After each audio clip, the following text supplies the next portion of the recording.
Halo semuanya, jumpa lagi dengan Awan Chai di sini ya.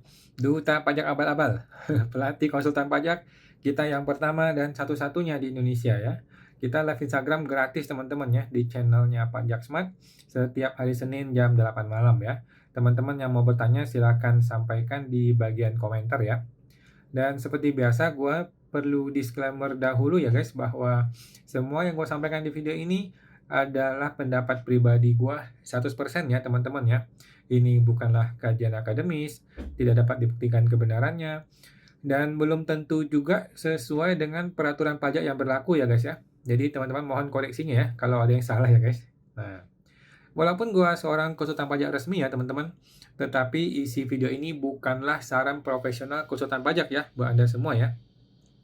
Teman-teman Anda semua tidak bisa dan tidak boleh menjadikan video ini ya sebagai satu-satunya pedoman bagi Anda untuk melaksanakan kewajiban pajak lu gitu ya. Karena kan masing-masing orang punya kasus pajak yang berbeda-beda gitu guys ya. Mohon teman-teman konsultasikan dengan konsultan pajak Anda masing-masing ya, atau ke penyuluh di KPP apabila teman-teman mau bertanya yang lebih spesifik lagi tentang pajak Anda gitu ya. Awan akan tersedia secara gratis ya dan langsung di live Instagram Pajak Smart ya setiap hari Senin jam 8 malam. Oke, kita promo dulu nih buat teman-teman yang belum tahu ya. Kita ada program membership ya bagi teman-teman yang perlu diskusi pajak langsung dengan gue, dapat bergabung di program membership kita ya. Tinggal daftar di website www.pajaksmartvip.com ya, pajaksmartvip.com. Teman-teman akan tergabung dalam membership kita, nanti ada grup WA-nya, kemudian kita bebas diskusi tiap hari ya di grup itu ya. Teman-teman juga akan ketemu gue langsung ya tiap hari Selasa malam online ya, jam 8 malam. Nanti kita bisa bebas membahas kasus-kasus teman-teman semua ya, kasus pajak, akunting, dan sebagainya. Oke, sebelum kita mulai diskusi tanya jawab ya, kalau ada yang mau bertanya silakan di komentar ya guys. Gua akan sampaikan dulu informasi terbaru.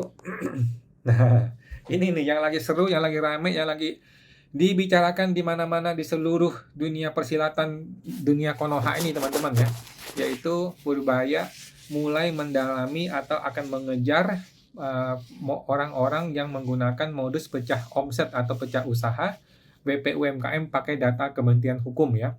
Menurut gue ini adalah tindakan-tindakan yang sangat-sangat tolol, sangat-sangat bodoh dari seorang Purbaya ya. Purbaya itu kan orangnya berpikir jernih dan berpikir simple ya. Kalau dia berpikir simple, kalau dia mau mengejar UMKM yang pecah omset, itu paling gampang tuh panggil konsultan pajak. Itu udah paling gampang, paling benar, paling simple. Tetapi dia tidak mau pakai cara simple. Yang kedua, dia tinggal mengaktifkan yang namanya PPH Marketplace ya. PPH pasal 2 Marketplace sesuai dengan PMK 37 yang sudah aktif kemudian dimatikan sama Purbaya. Jadi cara gampang dia nggak mau, dia justru mencari cara yang susah, yaitu mencari ke Kementerian Hukum. Kementerian Hukum nggak ada urusan dan nggak ada hubungannya menurut gua ya dengan masalah ini ya. Tetapi kenapa dia Kementerian Hukum? Kita lihat teman-teman ya. Kementerian Keuangan akan menindaklanjuti praktik pemecahan badan usaha yang dilakukan oleh pembisnis dalam rangka memanfaatkan skema PPh final UMKM ya.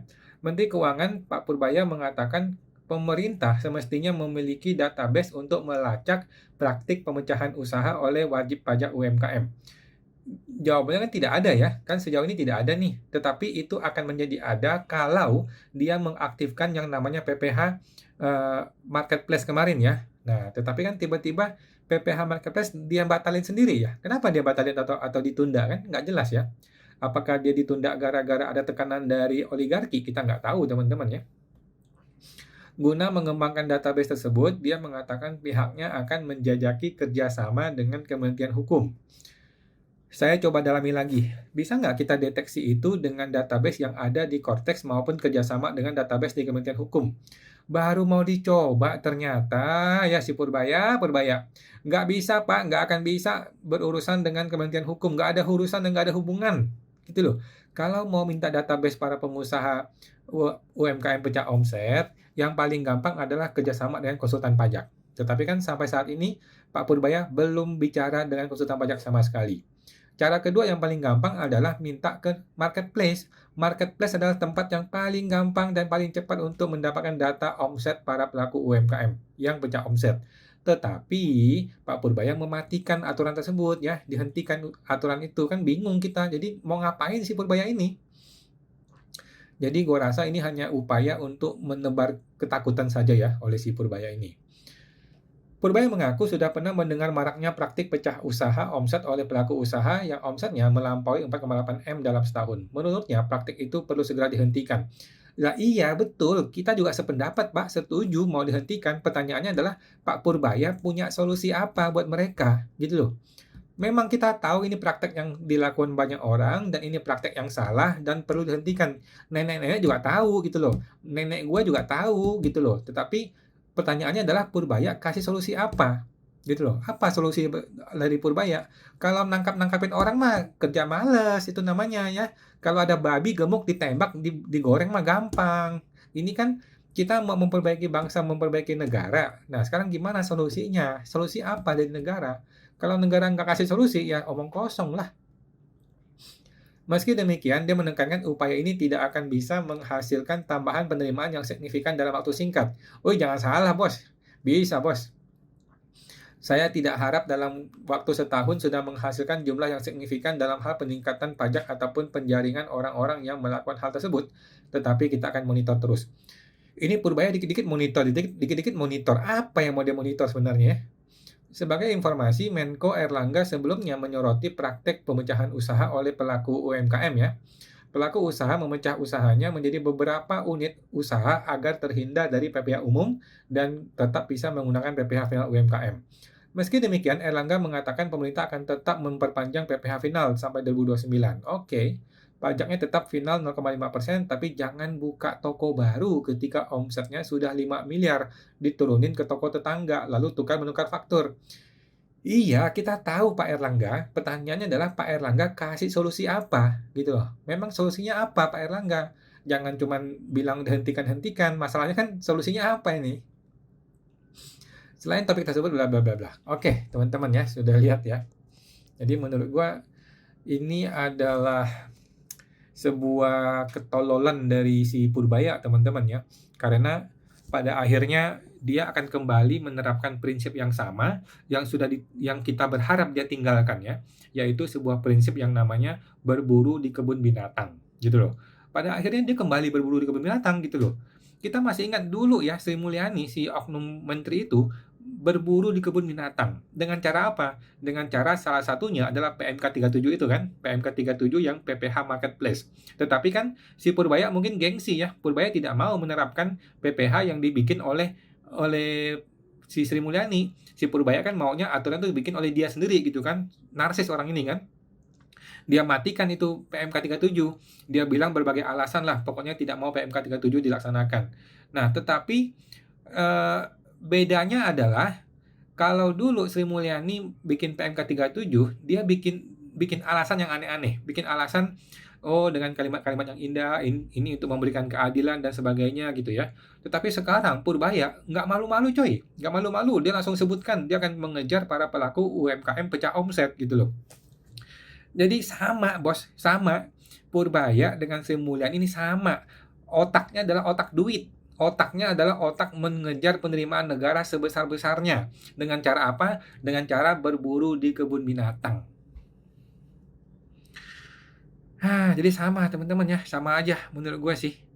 Si Purbaya dengan Sri Mulyani pada akhirnya sama aja, karena bukannya malah membesarkan tarif pajak, membesarkan basis pajak, tetapi kembali berburu di kebun binatang. Para pelaku UMKM yang udah baik-baik, yang udah normal-normal, mau dikejar sama dia. Aduh, lagi pula nggak ada dasar hukum pula ya. Lebih bagus Sri Mulyani pakai dasar hukum. Ini si Purbaya nggak usah pakai dasar hukum, dia asal tembak aja. Emang gila ini menteri. Oke teman-teman, silakan dituliskan di kolom komentar kalau ada yang mau bertanya ya. Mudah-mudahan saya bisa menjawab. Ada Bapak Mandara Consulting. Asik bisa gabung sama live-nya Ko Awan Pajak Smart. Siap, terima kasih Pak Mandara. Terima kasih. Bapak Vincent, halo Pak Vincent. Malam Pak Awan, malam Pak Vincent. Halo Pak, halo. Luar biasa ya, panutan kita Pak Vincent. Ibu Yunita CP, malam Ko. Mau tanya, bila dapat dividen dalam negeri, apakah bila didepositokan bisa bebas PPh final 110%? Jawabannya bisa ya. Ingat ya, ditahan selama 3 tahun ya Bu ya. ditahan selama 3 tahun, dan dilapor di menu e-reporting dividen setiap tahun selama 3 kali berturut-turut. Apakah BD apakah bisa deposito atas nama istri? Jangan deh, jangan. Jadi kalau yang terima dividen adalah Mister A, maka sebaiknya didepositokan atas nama Mister A selama 3 tahun.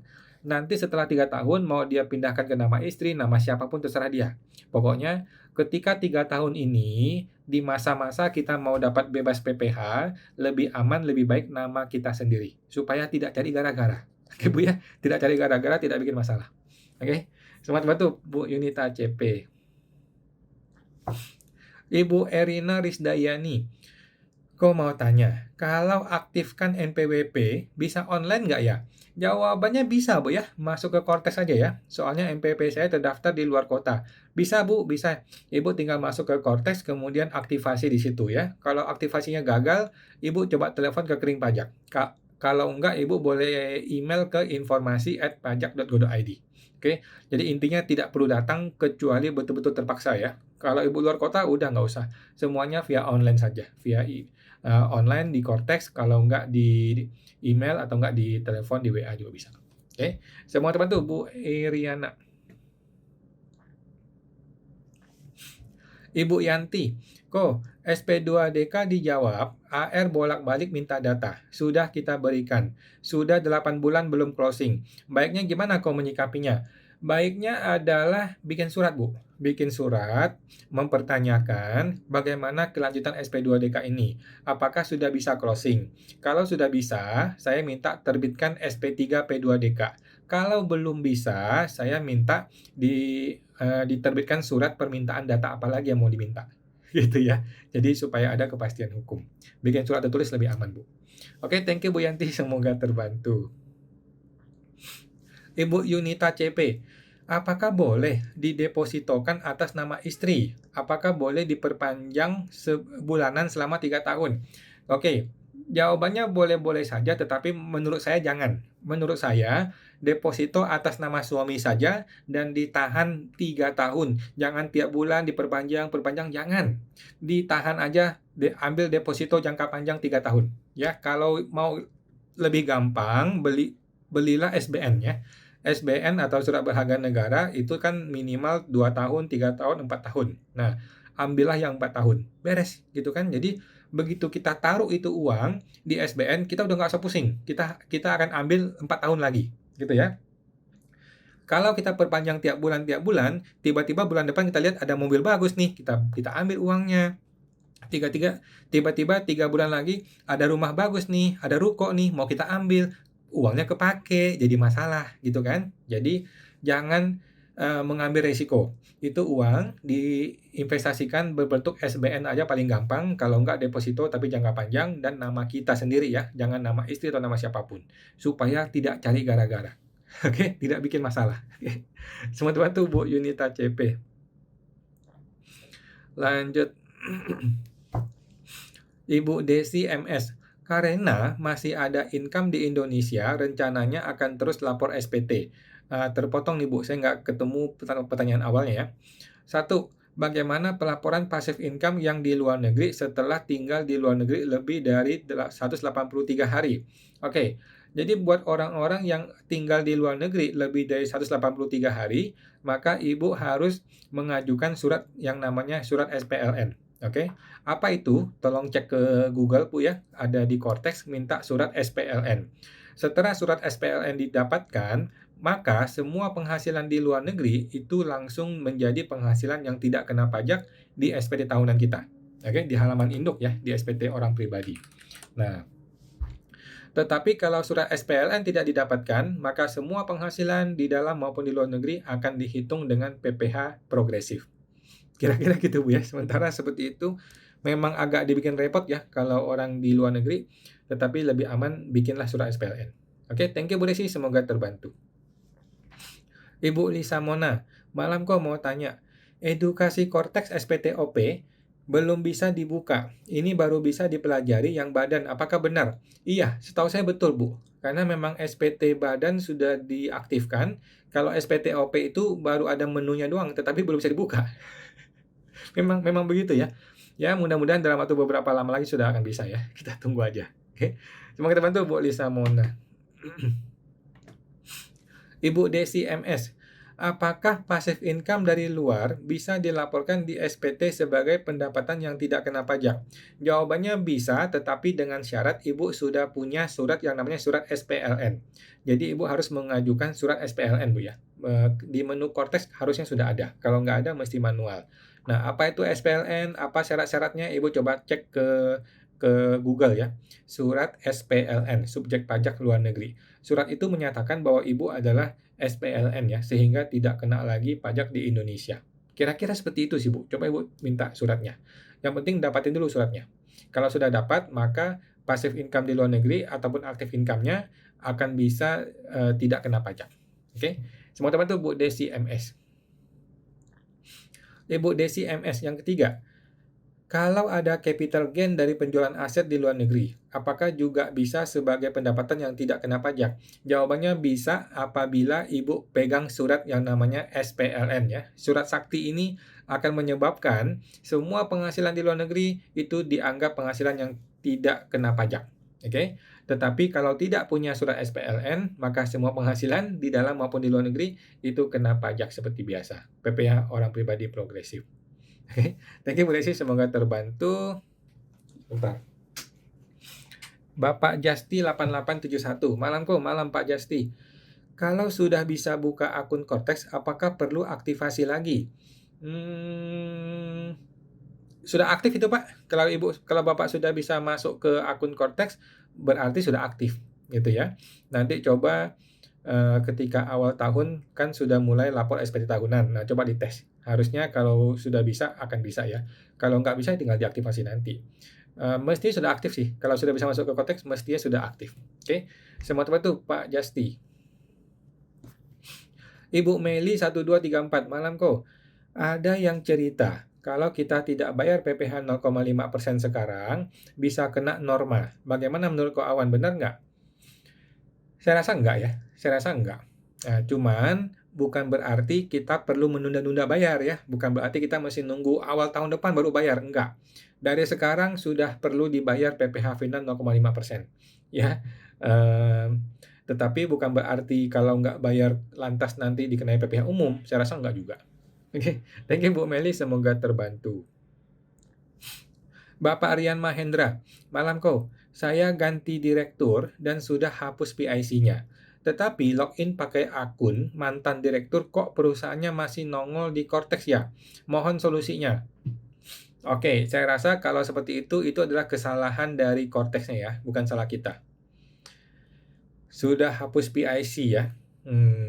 Ya, saya rasa ini Cortex-nya yang error, bukan kita yang error. Mungkin juga Bapak belum update di AHU ya.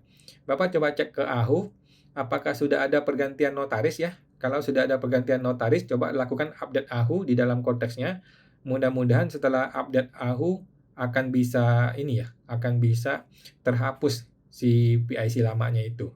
Tetapi anyway, ini memang kesalahan Cortex ya. Cortex itu memang terlalu kacau dalam hal-hal seperti ini.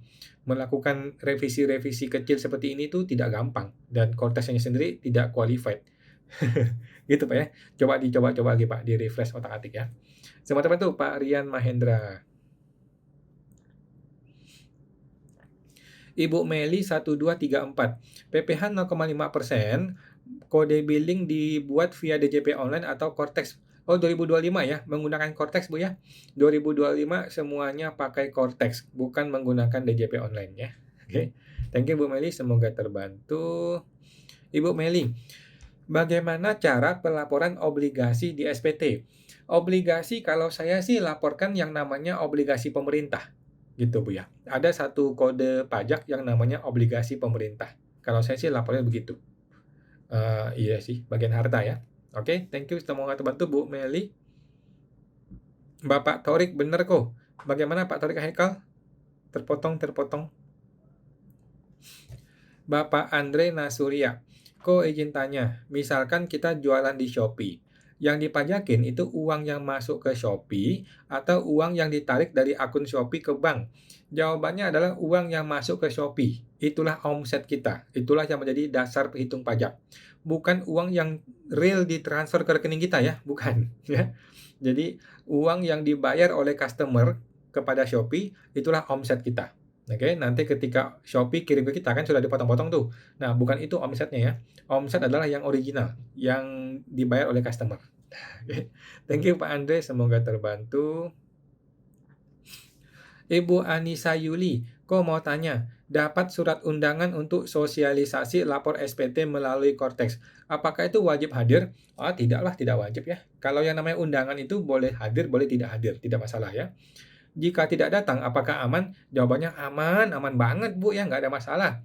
Jadi orang pajak itu memang salah satu tugas dia adalah mengedukasi. Dia bikin undangan kepada 100 orang gitu ya. Nah, kursinya cuma ada 60. Dia udah tahu banyak nggak hadir gitu. Jadi nggak usah khawatir. Kalau kita nggak hadir ya dibuang aja, nggak ada masalah. Oke, thank you Bu Anissa, semoga terbantu. Bapak David Win 1288. Malam kok, malam Pak David. Mau tanya, untuk PPN importir dan PPH importir, untuk bisa dikreditkan oleh PT QQ enggak ya kok?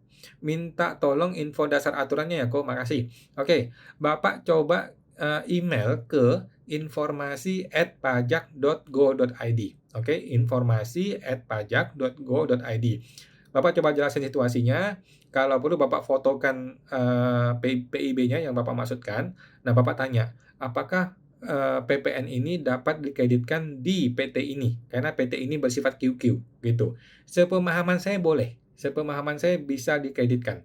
Tetapi untuk detailnya Bapak coba cek ke informasi@pajak.go.id ya. Sekalian minta dasar hukumnya di situ. Kalau setahu saya sih Undang-Undang PPN cukup sih, tapi mungkin dia ada PMK khususnya. Oke, thank you Pak David, semoga terbantu. Ibu Sienna Shin, kau mau tanya, saya sudah lapor SPT masa PPN bulan Juli, tetapi di Cortex itu terbit surat teguran. Gimana ya kok? Oke, surat teguran ini maksudnya dianggap terlambat lapor gitu Pak ya, Ibu ya. Kalau dianggap terlambat lapor, sehingga muncul denda, terlambat bayar atau terlambat lapor, Ibu harus bilang ke AR ya, chatting ke AR, minta ini dibatalkan. Oke, jelaskan bahwa saya sudah lapor dengan benar. Itu hanya kesalahan di Cortex. Kemudian, kalau AR-nya minta bikin surat, ya udah Ibu bikin surat ya. Ibu bikin surat permohonan pembatalan STP atau surat teguran yang tidak benar, gitu ya. Nanti surat itu dikirim kepada KPP, nanti KPP akan membatalkan STP tersebut atau surat tegurannya. Oke. Thank you Bu Shana, thank you, semoga terbantu. Sudah biasa itu Bu, sudah biasa lah. Cortex salah bikin itu sudah biasa banget. Bapak Yudi Sunario, malam kok, malam Pak Yudi, mau tanya. Saya kena jebakan Batman. Waduh, tahun pajak SSP PPH masa badan harusnya 2025, tetapi kena klik 2026. PBK tidak bisa ya kok? Tidak bisa ya. Apakah harus restitusi? Betul, harus restitusi. Apakah ada solusi kok? Solusinya adalah itu lupakan saja, itu dipakai untuk tahun depan. Oke? Itu dipakai untuk tahun depan, Bapak tinggal membayar kembali untuk 2025. Oke? Bayar lagi untuk 2025, yang sudah terbayar kan menjadi tabungan ya, Bapak bayar ke tahun depan aja. Udah gitu aja Pak, nggak usah pusing. Mau minta restitusi susah Pak, zaman sekarang restitusi nggak akan diterima restitusinya. Oke. Thank you Pak Yudi, semoga terbantu. Ibu Melisa Isabella, malam kok, malam Bu Melisa. Kalau bukti potong PPh 23 dari customer ke bawah semisal 325, dia inputnya menjadi pembulatan ke bawah ya, supaya PPh 23 round down. Apakah boleh? Ekualisasi bakal beda. Gak apa-apa lah Bu, cuma kecil nilainya ya. Ya untuk yang sudah terlanjur, udah nggak apa-apa. Untuk kedepannya sih, coba minta dia pakai angka yang benar aja. Ya, untuk kedepannya minta dia pakai angka yang benar supaya sama-sama aman. Ya, untuk yang sudah terlanjur mah nggak apa-apa lah. Menurut saya sih nggak masalah. Beda-beda dikit mah nggak apa-apa. Thank you Bu Melisa, semoga terbantu. Kamsya Bu Melisa, sama-sama. Bapak Jo 0158, malam kok, malam Pak Jo. Kalau PT atau CV mau beli barang menggunakan kartu kreditnya direksi, biar bisa putar uang tempo, aman nggak kok di secara perpajakan dan pembukuan? Nah, menurut saya sih Langkah pertama adalah usahakan dikurang-kurangin, oke? Kemudian PT itu bisa loh bikin kartu kredit, Bapak tahu nggak? PT itu bisa bikin kartu kredit. Nah, coba di-apply kepada pihak bank untuk bikin kartu kreditnya si PT. Yang ketiga adalah kalau tetap terpaksa menggunakan kartu kredit tersebut, boleh nggak apa-apa. Tetapi kartu kreditnya kalau bisa ya, diserahkan kepada PT dan memang hanya dipakai untuk belanja barang-barang PT, kemudian nanti dibayar pakai uang PT untuk bayar kartu kredit. Nah, kira-kira gitu ya. Kalau bisa jangan dicampurkan nih antara transaksi pribadi dengan transaksi, pihak perusahaan di dalam satu kartu yang sama. Nah, namun kalau memang bisa, Bapak ajukan aja kartu kredit ke bank, itu bisa kok. Kartu kredit, PT itu bisa diajukan. Oke, thank you Pak Jo, semoga terbantu. Ibu Lili Francine, untuk pengajuan saham untuk perusahaan yang ada laba, saat penjualan harus membagi dividen, pajak apa yang disetor? Saya ulang ya, penjualan saham untuk perusahaan yang ada labanya. Saat penjualan harus membagi dividen, pajak apa yang disetor? Jawabannya tidak ada pajak disetor ya, karena kan ada dua transaksi nih. Transaksi pertama adalah pembagian dividen. Ketika pembagian dividen itu tidak ada bayar pajak oleh pihak PT karena kan pajak diserahkan kepada orang pribadi. Transaksi yang kedua adalah ketika jual beli saham. Nah, jual beli saham itu tidak ada urusannya dengan PT. Jual beli saham itu adalah Mr. A jual saham kepada Mr. B. Tidak ada urusan dengan PT. PT itu hanya mencatat perubahan nama dari kepemilikan sahamnya. Udah gitu doang sih. Nah, ketika si Mr. A dan Mr. B transaksi, kalau ada keuntungan, maka itu kena PPh umum ya, PPh progresif orang pribadi, karena itu bukan saham di bursa. Oke, kira-kira begitu Bu Lili ya. Semoga terbantu Bu Lili. Bapak Janong Hartini, Ibu ya.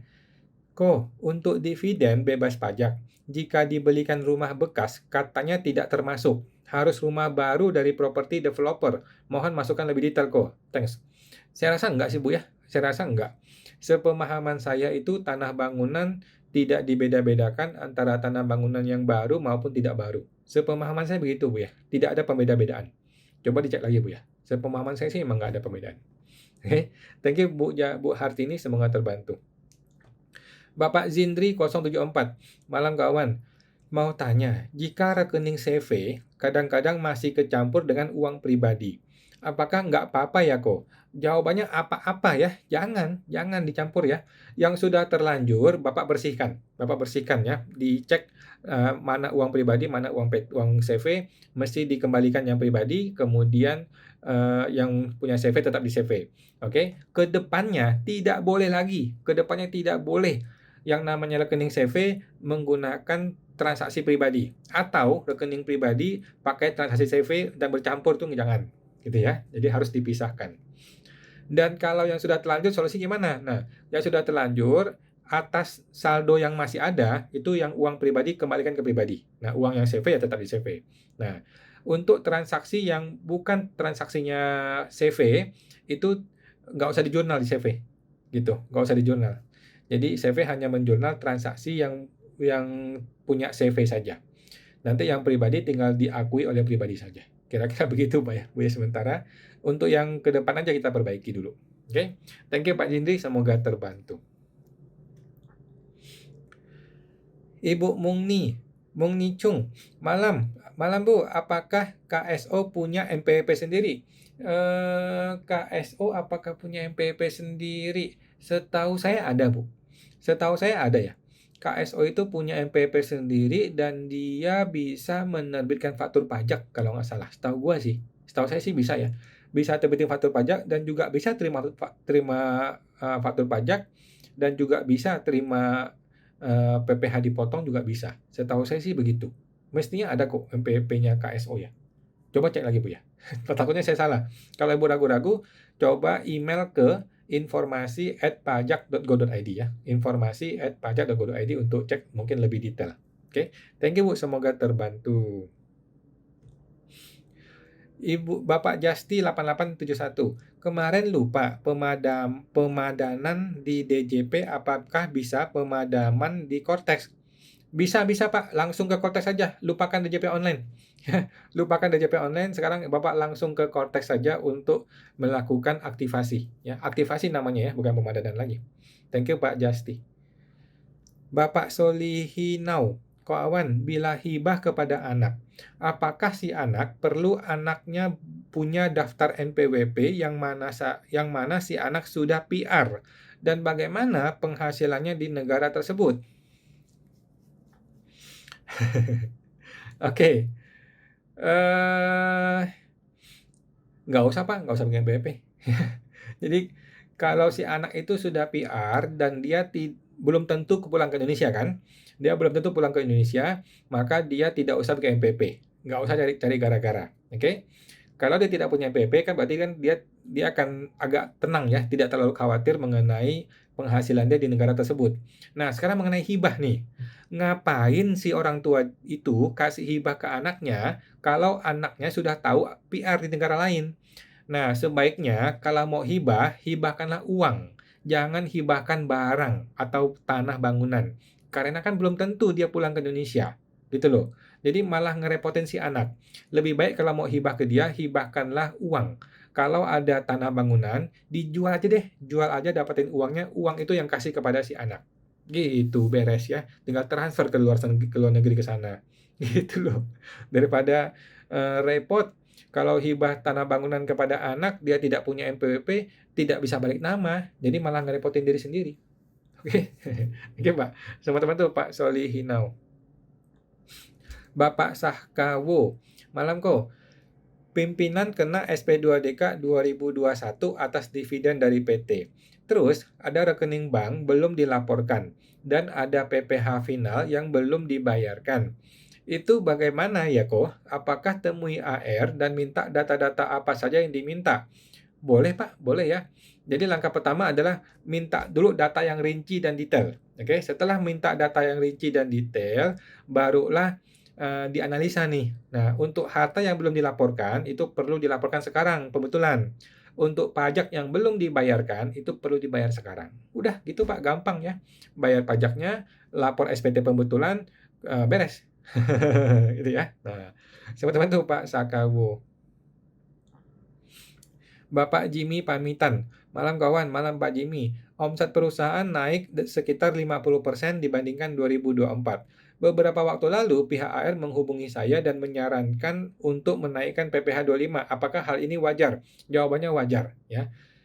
Jadi orang pajak itu ketika tahu omset kita naik, maka dia inginnya pajak bulanan pun dinaikkan. Nah, sekarang menurut saya sih ini kan udah akhir tahun nih, udah menuju ke Oktober ya, menuju ke November. Menurut saya sih bilang aja ke AR-nya nggak usah deh Bu, nanti kita closing di SPT tahunan aja. Ya, kita closing di SPT badan aja. Setelah itu baru kita lakukan perubahan SPPh 25 sesuai dengan SPT tahunan yang terbaru gitu. Tetapi kalau Pak Jimmy berniat baik, boleh aja dinaikin ya. Boleh-boleh aja dinaikin dari sekarang, dinamisasinya ya, kalau mau boleh. Pada akhirnya kan PP25 itu kan hanya untuk ini aja, hanya untuk gaya pajak kan, dan yang penting nggak LB aja sih, mau dinaikin juga boleh. Cuman kalau saya malas ya, karena malas ya, mending tahun depan aja ketika SPT badan. Kalau saya sih ya. Oke, thank you Pak Jimmy, semoga terbantu. Bapak Jimmy, apakah akan ada kendala di kemudian harinya? Enggak lah Pak, enggak juga ya. Kecuali dia paksa ya. Kalau dia nggak maksa ya nggak apa-apa. Diam-diam aja. Nah, tapi kalau Bapak mau naikin ya boleh-boleh aja. Thank you Pak Jimmy, semoga terbantu. Bapak Ibu Janong Hartini, kok dividen bebas pajak hanya berlaku untuk profit di tahun sesudah PMK berlaku atau juga untuk dividen profit tahun-tahun sebelumnya? Jawabannya bisa untuk semua ya. Yang penting adalah kapan pembagian dividennya. Oke? Yang belum dibagi dividen. Yes. Jadi nggak usah pusing mengenai profit itu kapan dihasilkannya. Nggak usah pusing. Yang penting adalah kapan pembagian dividennya. Nah, ketika pembagian dividennya sudah melewati 2021, maka sudah berlaku PMK 18 itu ya. Sudah bisa bebas PPh dividen. Walaupun profitnya dihasilkan 10 tahun yang lalu gitu, nggak ada masalah, menurut saya sih boleh. Oke, thank you Bu Janong Hartini. Bapak HSCHN, kok Kalau dapat SP2DK sewa ruko 180 juta, padahal sewanya 50 juta. Apakah bisa kita bilang kalau tidak disewakan ya? Menurut saya janganlah Pak, udah bayar aja, bayar ya. Negara lagi butuh duit ya. Kalau memang kita ada sewa, ya udah kita ngaku aja, sewanya 50 juta, saya akan bayar pajak sewa 10% 5 juta, udah gitu aja Pak, lebih aman begitu. Ya, nggak usah lah, jangan jangan bilang nggak sewa ya, kalau memang ada sewa ya sudahlah, kita bagi-bagilah buat negara 10%. Thank you Pak HS Chen, semoga terbantu. Ibu Anissa Yuli 24 ko. Tahun 2025 ini apakah masih diperpanjang UMKM 0,5%? Jawabannya masih diperpanjang sampai Desember 2029 ya, Desember 2029. Karena diperpanjang lagi tuh 4 tahun lagi sampai Desember 2029. Semua orang pribadi bisa menggunakan PPh final 0,5% ya. Kalau badan nggak bisa. Badan tetap kembali ke aturan umum yang 3 tahun atau 4 tahun. Oke. Thank you Bu Anissa, semoga terbantu. Ibu Meli 1234 ko, PPh 0,5% apakah sudah pasti diperpanjang sampai 2029? Jawabannya sudah pasti ya. Kenapa sudah pasti? Karena di negeri Konoha itu ucapannya mulutnya menteri itu jadi dasar hukum ya. Mulutnya si Erlangga adalah dasar hukum. Mulutnya si Purbaya adalah dasar hukum. Jadi nggak usah khawatir ya. PPh final pasti diperpanjang sampai Desember 2029. Walaupun tidak ada undang-undangnya, nggak ada masalah ya. Di negeri Konoha itu, menteri adalah dasar hukum. Oke, thank you Bu Meli. Bapak Tie C7, ko, laporan investasi paling lambat tanggal 31 Maret.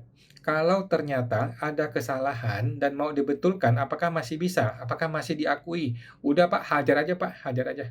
Jadi kalau memang ingat nih, ada yang salah nih, udah coba dilaporkan aja sekarang pembetulan. Kalau bisa ya bagus, kalau nggak bisa ya nggak apa-apa. Gitu, udah nggak usah pusing. Nanti ketika SPD-ODK baru kita ngomongin ke AR gitu loh. Kalaupun salah ya paling salah dikit gitu kan.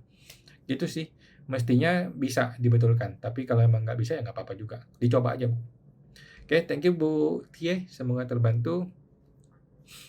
Ibu Jindri 074, kawan, jika biaya-biaya seperti biaya makan untuk semua karyawan, apakah butuh notanya nggak ya untuk sebagai bukti? Butuh Bu, butuh ya. Semua biaya butuh nota, ya tidak ada alasan. Semua biaya harus wajib ada nota. Dan apakah di nota tersebut diharuskan ada cap atau stempelnya biar sah dan tidak diakui?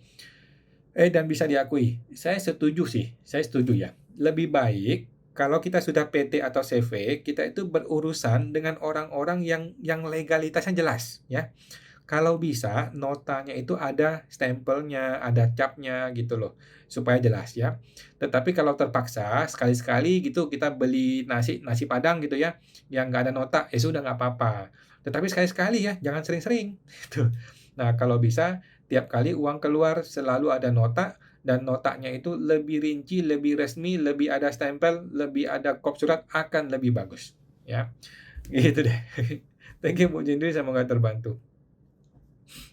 Bapak Is Setiawan, ko, kalau WP sudah tidak aktif dari 2015, tahun ini terima hibah, jadi NPP-nya aktifkan lagi nih. Apakah WP harus daftar SPT mundur atau di tahun yang terima hibah saja? Jawabannya tahun terima hibah saja Pak. Selama ini tidak ada income dan WP sekarang tinggal di luar negeri. Nanti aja Pak, 2026 dia laporkan SPT 2025. Udah gitu aja Pak. Nggak usah lapor mundur lah, nggak usah kelamaan, kejauhan. Kan dia masih tidak aktif waktu itu. Oke, thank you Pak Is, semoga terbantu. Ibu Meli 1234, kenapa KPP bilang PPh 0,5 belum bisa karena belum ada PMK? Itu alasannya karena kepala KPP-nya itu bladek gitu ya, bludek gitu ya, ngelawan menteri gitu ya. Coba laporin ke menterinya, lu ngelawan menteri aja, nanti begitu Pak Purbaya tempeleng, dipecat dia nanti ya. Gitu Bu ya. Jadi kepala KPP bilang, jangan sok jagoan. Ini menteri udah bilang ya, menteri udah bilang diperpanjang. Di negeri Konoha, mulutnya Menteri Purbaya itu adalah dasar hukum ya, jangan dilawan ya, bilang kepada kepala kantornya si KPP itu. Oke, bercanda, bercanda. Thank you Bu Meli. Bu Desi MS. Ko, Kalau ada income sewa rumah yang lebih dari 4,8 M, apakah boleh untuk tidak jadi PKP? Nah, menurut saya boleh. Menurut saya boleh dengan syarat KLU-nya kita atau KBLI kita itu tidak boleh KLU pedagang properti atau sewa menyewa properti. Nah, KLU kita haruslah KLU usaha kita atau pekerjaan kita. Dengan begitu sewa sewa bangunan kita itu menjadi penghasilan yang bukan kategori usaha. Itu hanyalah investasi saja yang kemudian disewakan. Nah, dengan begitu kan kita nggak usah pusing dengan PPN karena sewa itu bukanlah usaha, gitu ya. Nah, teman-teman tuh Bu Desi MS. Bapak Cindraka, malam malam Pak Cindra. Tolong tanya, pertengahan tahun akan kerja di luar negeri. Biasa lapor PTKP-nya pakai yang 70S. Agar tidak kena pajak double, gimana ya Pak? Harus pakai surat pajak luar negeri kah? Jawabannya betul ya.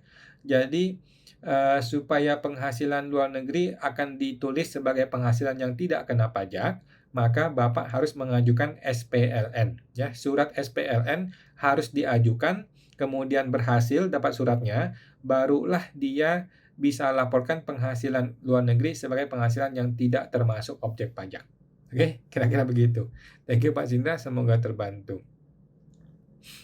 Bapak Budi IRT2PB, kawan, kan dalam menanggapi SP2DK itu 14 hari, itu hari Sabtu dan Minggu, ikut dihitung juga tidak ya? Jawabannya tidak dihitung. Uh, eh 14 hari kalender deh, dihitung. Setahu saya dihitung ya Pak. Tetapi nggak usah khawatir kok, itu tidak pengaruh lah. SP2DK itu tidak harus 14 hari kok, bisa sebulan, 2 bulan, 3 bulan, nggak ada masalah ya. Yang penting kita kooperatif, yang penting kita mau beresin baik-baik. Gitu Pak ya. Nggak usah terkunci oleh 14 hari. Oh, nggak juga. Ada yang bertahun-tahun juga nggak beres, nggak apa-apa. Oke, thank you Pak Budi, semoga terbantu. Bapak Zindri 074, kawan.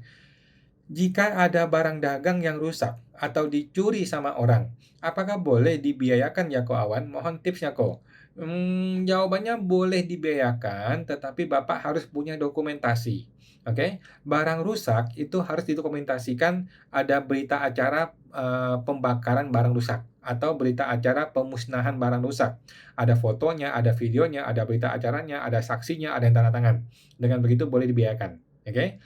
Barang yang dicuri itu harus lapor polisi. Lapor polisi dong, kalau enggak dasarnya apa bilang ini dicuri? Masa mengaku-ngaku doang? Nah, jadi mesti bikin laporan ke kepolisian, barangnya hilang, ada bukti laporan polisinya, maka itu bisa menjadi dokumen pendukung untuk ini biaya bisa dibiayakan. Oke, thank you Bu Jindri, semoga terbantu. Bapak Joe, oke kok, makasih kok, sama-sama. Bapak Cindraka, kalau kita beli saham, uangnya pakai rekening yang di luar negeri, apakah akan ada panggilan surat cinta, Pak? Jawabannya bisa iya, bisa enggak. Ya, enggak ada masalah kok. Surat cinta itu bukanlah vonis kematian. Surat cinta itu SP2DK kita hanya perlu menjelaskan saja. Udah gitu aja, nggak usah pusing ya. Nah, apakah tindakan membeli saham pakai uang di luar negeri akan meningkatkan potensi kena SP2DK? Tidak juga. Tidak juga ya, karena SP2DK dan pemeriksaan itu sepenuhnya bergantung pada nasib, garis tangan, dan bintang-bintang di surga, di langit ya. Jadi nggak ada masalah gitu ya. Kita tidak usah ketakutan, tidak perlu memanipulasi atau mengatur-ngatur, nggak perlu gitu ya. Oke, teman-teman tuh Pak Cindraka. Bapak El Khairul, kok tokonya bentuknya PT, tetapi omsetnya dipecah di satu toko bentuknya PT, itu masih aman nggak kok? Ya begitulah Pak, kan sekarang Purbaya lagi mau ngejar nih. Purbaya lagi mau ngejar, kalau ketahuan ya mungkin akan gitu ya, mungkin akan dipanggil, kemudian digimanain kita nggak tahu ya. Intinya pecah omset itu adalah suatu praktik yang dilakukan oleh banyak orang dan tidak melanggar hukum gitu. Namun ini kan Purbaya nggak seneng nih, Purbaya nggak seneng, dia pengen pengen menjarah gitu ya. Nah, kita tunggu aja si Purbaya solusinya apa nih. Kalau solusinya PT itu digabungkan kemudian dikenain PKP PPN, ya orang bisa ngamuk dong, orang bisa ngamuk ya. Jadi Purbaya ini juga nggak boleh sembarangan gitu, Pak. Jadi sementara masih aman, Pak. Kalau dia bisa, dia gabungkan menjadi satu aja PT gede lebih bagus. Tetapi kalau dia merasa kesulitan ya sudah, sementara seperti itu masih masih jalan aja, mau gimana lagi. Oke, thank you, Pak. Semoga teman tuh Pak El Khairul. Ibu Mariatan 2107, malam ko. Misalnya di SPT, rumah itu kita tulis 1 miliar. 5 tahun kemudian kita jual 1,5 M. Selisihnya 500 juta. Apakah kena pajak progresif kok? Jawabannya tidak. Ya, jual rumah itu sudah kena PPh penjual itu 2,5% kalikan dengan nilai penjualannya. Jadi sudah aman. Ya, tidak ada masalah untuk jual rumah properti gitu ya. Karena sudah kena PPh final. Nanti di itunya tuh, keuntungannya itu sudah kena pajak, jadi sudah aman sih. Jadi sudah langsung naikin hartanya, gitu ya. Oke, thank you Bu Mariatan, semoga terbantu. Bapak Justy 8871, terima kasih kawan, sama-sama. Kemudian Bapak Janong Hartini, jika rekening pribadi di bursa khusus untuk transaksi kas PT, dibuat ya, tidak dipakai untuk pribadi, apakah masih bisa boleh diterapkan? Jawabannya boleh Bu ya, boleh. Rekening pribadi diserahkan kepada PT, kemudian di jurnal dan dipakai oleh PT, itu boleh-boleh saja. Menurut saya nggak ada masalah, itu boleh. Oke, thank you Bu Janong, semoga terbantu. Bapak Budi IRT2PB, Pak Wan, saya mau buat MPWP badan, tetapi korteks saya error. Apakah Ko Awan ada info memang masih error yang bikin MPP badan? Jawabannya masih Pak, masih error Pak ya. Solusinya buat langsung ke KPPK, betul. Atau nunggu korteksnya normal lagi. Langsung ke KPP Pak, langsung ke KPP aja, nggak usah tunggu-tunggu lagi untuk bikin MPWP-nya ya, langsung ke KPP aja. Nunggu konteks normal, kapan normalnya nggak jelas kapan dia normal ya. Oke, thank you Pak Budi, langsung ke KPP aja Pak, biar beres. Bapak Jimmy pamitan, makasih penjelasannya kok, sama-sama Pak Jimmy. Bapak Ibu Zindri 074, Awan, apakah benar jika kendaraan untuk usaha yang masih pakai nama pribadi, apakah harus dibalik nama dulu ya untuk bisa dibiayakan? Apakah harus dibalik nama dulu untuk bisa dibiayakan? Kendaraan untuk usaha yang masih pakai nama pribadi. Oh, maksud Bapak jadi nama PT gitu ya? Enggak juga sih, enggak juga ya. Jadi ketika belum proses balik nama, ya tetap aja boleh kita biayakan ya. Namun akan lebih baik dan lebih aman kalau kita balik nama gitu. Kan kita udah beli nih, kita udah beli, maka itu sudah menjadi hak milik kita, maka selayaknya lah kita balik nama gitu ya. Namun sebelum kita balik nama, bukan berarti nggak boleh dibiayakan gitu ya. Ada beberapa oknum pajak yang mempermasalahkan ya, tetapi kan seharusnya substance over form ya, harusnya tidak mempermasalahkan itu. Gitu Bu ya. Teman-teman tuh Bu Jindri. Ibu Lisa Mona 1183. Mau tanya lagi, untuk omset penjualan di Cortex itu DPP harga jual atau dari DPP nilai lain? Jawabannya dari harga jual ya. Yang namanya omset penjualan adalah harga jual. DPP nilai lain hanyalah angka untuk menghitung PPN ya, bukan omset itu. Omsetnya adalah harga jual. Thank you Bu Lisa Mona, semoga terbantu. Bapak Cindraka, kalau pindah kerja ke luar negeri September 2025, kemudian bayar pajak di luar negeri, bagaimana dan kapan mulai lapor SPT tahunannya? NPWP-nya kapan Pak bikinnya? NPWP kapan bikin? Jadi kalau NPWP-nya bikin di 2025, maka SPT 2025 dibikin di Maret 2026. Gitu Pak ya. Jadi tergantung NPWP-nya kapan bikinnya. Begitu NPWP dibikin, maka dia sudah saatnya lapor SPT tahunan. Kalau dia belum punya NPWP, walaupun dia sudah kerja kemana-mana, ya tidak bisa lapor juga. Kan nggak ada NPWP. Oke, thank you Pak Cindra, semoga terbantu. Bapak Jimmy pamitan. Mau tanya lagi. Perusahaan klaim asuransi dengan metode reimburse karena kondisi tertentu. Ulang-ulang. Perusahaan klaim asuransi dengan metode rembes karena kondisi tertentu. Nilai yang bisa dirembes ke pihak asuransi hanya 50% dan pihak asuransi minta invoice asli dari bengkel. Oke, terus bagaimana pencatatannya atas uang masuk dari asuransi dan uang keluar untuk bayar bengkel? Oke, anggaplah biaya bengkel itu 10 juta gitu ya. 5 jutanya kita bayar kepada asuransi, kemudian asuransi kembaliin ke kita 5 juta. Enggak dong, kan asuransi bayar kepada bengkel dong. Ya nggak sih? Oh, rembes ya? Rembes. Oke, kalau rembes berarti kan kita bayar kepada pihak bengkel, itu jurnalnya adalah biaya bengkel kan? Biaya bengkel pada bank. Kemudian tiba-tiba ada uang masuk dari asuransi senilai 5 juta gitu kan. Nah, uang masuk dari asuransi itu kita jurnal sebagai penghasilan lainnya gitu. Bank pada penghasilan lainnya. Nah, apakah ini kena pajak? Berdasarkan aturan hukum yang namanya klaim asuransi itu tidak kena pajak. Oke, tapi coba dicek lagi Pak ya. Lebih aman sih Bapak email ke informasi@pajak.go.id untuk mempertanyakan ini. Biasanya sih yang namanya klaim asuransi itu tidak kena pajak. Oke, nah teman-teman tuh Pak Jimmy pamitan. Bapak MHB Ko, kalau telat lapor reinvestasi saham, apakah bisa lapor sekarang? Jawabannya tidak bisa. Tapi Bapak kalau mau coba, coba saja. Ya, setahu saya tidak bisa lapor, tapi boleh dicoba. Oke, thank you Pak MHB Ko. Ibu Anissa Yuli 24. Tetapi omset di bawah 500 juta itu masih gratis nggak kok final UMKM-nya? Jawabannya masih ya. Masih gratis, finalnya itu sampai Desember 2029. Oke, jadi masih gratis sampai Desember 2029. Santai aja Bu Anissa Yuli. Kemudian terpotong tadi siapa? Bapak Andi Febrian 0.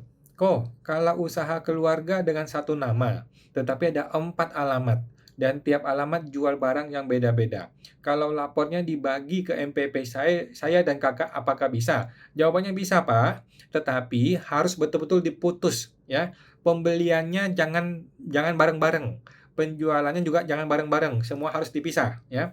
Rekeningnya pun dipisah. Rekening toko A adalah punya si A, rekening toko B adalah miliknya si B. Jangan dicampur-campur. Ini adalah dua usaha yang berbeda, dua MPP yang berbeda, dua orang yang berbeda.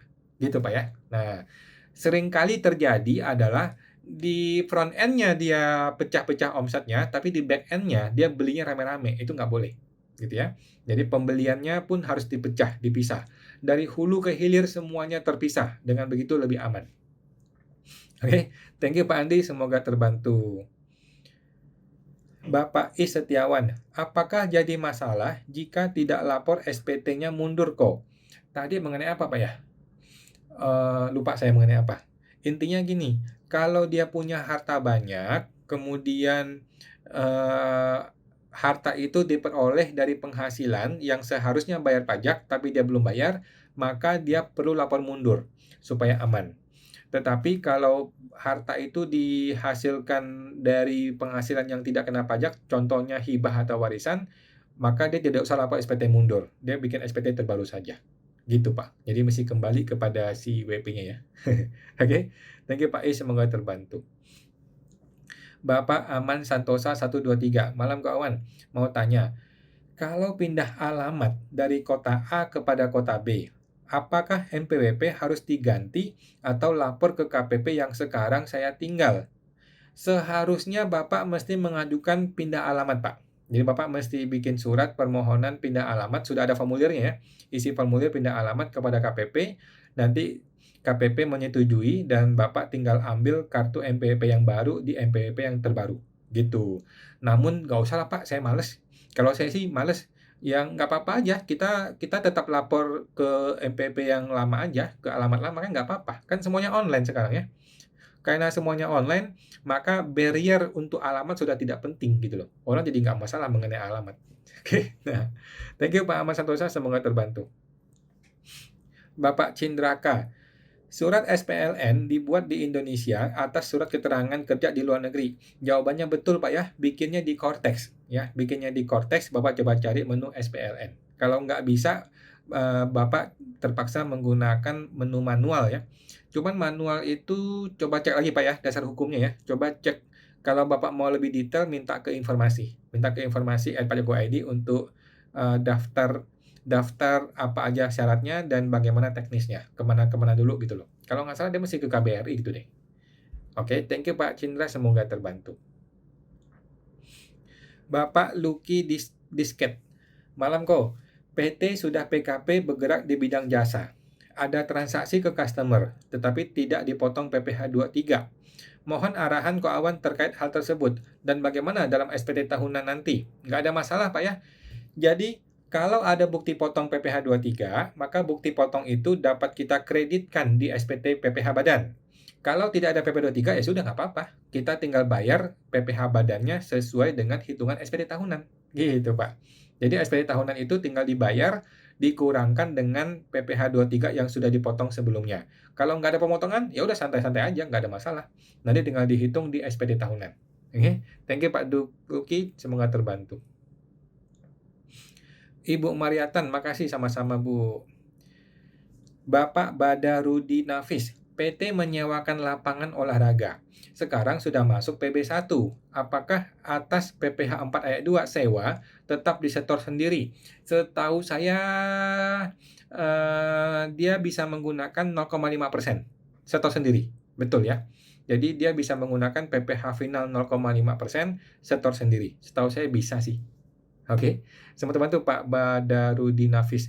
Dia tidak perlu menjadi PPh sewa ya, karena cuman sebentar aja gitu kan. Lanjut, Bapak Budi IRT2PB. Ko Awan, perusahaan membeli ruko. Karena jika pakai perusahaan, maka sertifikatnya itu turun menjadi HGU, maka agar tetap SHM, dia menggunakan nama orang pribadi. Itu boleh tidak kok diakui sebagai aset perusahaan atau seperti apa? Jawabannya akan jadi masalah. Oke? Jadi walaupun dia hanya HGU, HGB, nggak apa-apa, tetap gunakanlah nama PT. Karena barangnya milik PT, bukan milik orang pribadi. Oke? Nah, kalau dia mau jadi milik pribadi, ya udah jual kepada si orang pribadi atau bayar itu sebagai dividen. Ya, bayar sebagai dividen, bentuknya itu properti itu lebih aman ya gitu.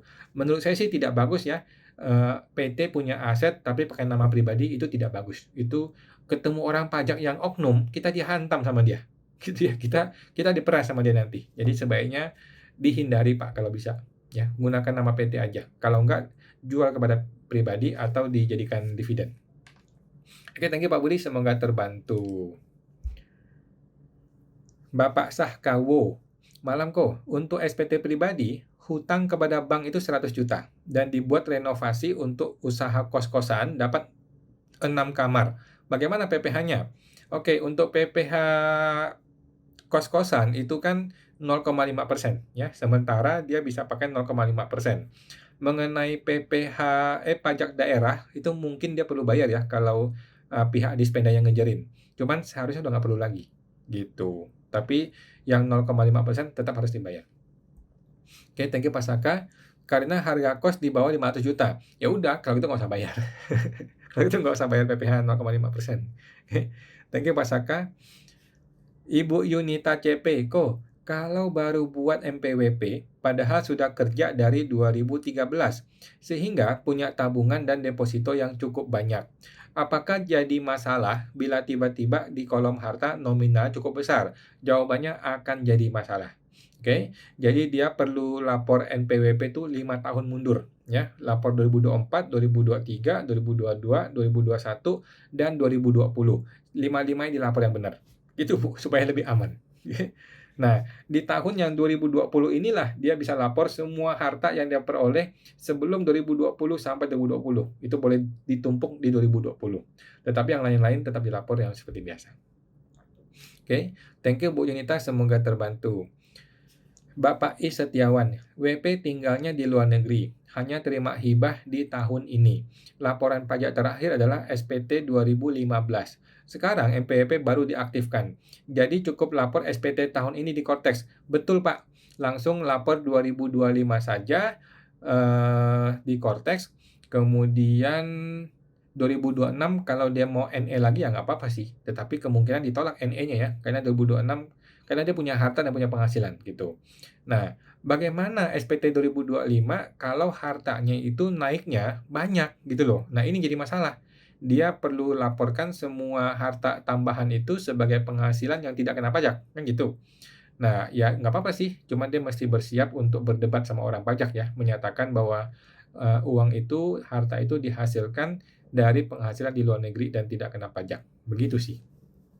Oke, thank you Pak I. Setiawan, semoga terbantu. Bapak Ang Petrus, malam malam Pak Ang Petrus.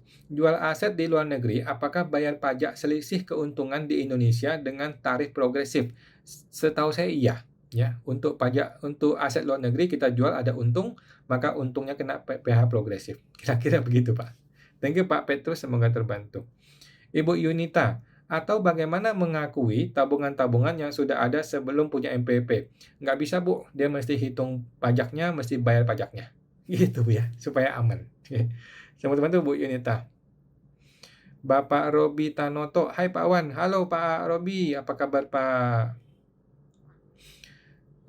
Satu lagi teman-teman ya, Ibu Lilimi 2023, malam Kak Wan mau tanya, untuk masuk pertama kali ke aplikasi Cortex, apakah ada pilihan pakai NIK atau tanpa NIK?